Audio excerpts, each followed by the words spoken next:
When creating the sketch, I relied on the already formed image of the finished painting, but consciously didn't copy it mechanically, instead translating it into a graphic base.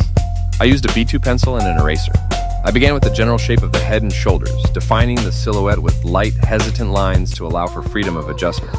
Next, I outlined the axis of the face and the placement of the eyes, nose, and mouth, paying attention to the characteristic tilt of the head and the expression in the gaze.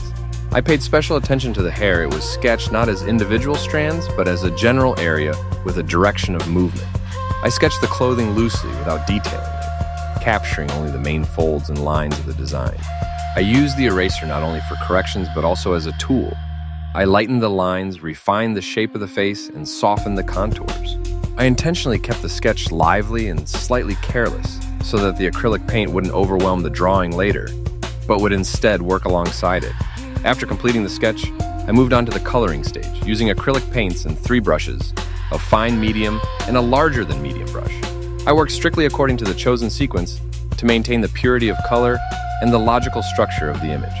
I created the background first, using a wide brush and rich green, yellow, and turquoise hues. I applied the paint with free, sweeping strokes without striving for evenness. The background was conceived as an emotional environment, lively, slightly chaotic, and contrasting with the character. I allowed the colors to blend directly on the surface, creating a sense of movement and depth. Then I moved on to the clothing. I chose purple deliberately. It balances the active background and emphasizes the image. I worked with a medium brush, constructing the shape of the jacket through color planes rather than through linear detailing. Folds and structural elements were only hinted at, leaving some of the sketch lines visible.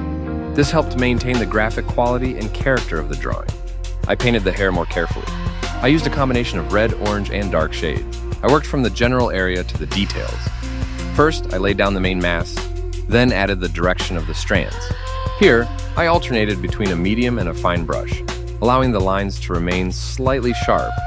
Even nervous, this emphasizes the expression of the image. Moving on to the face, I slowed down. I used a fine brush and a more diluted acrylic.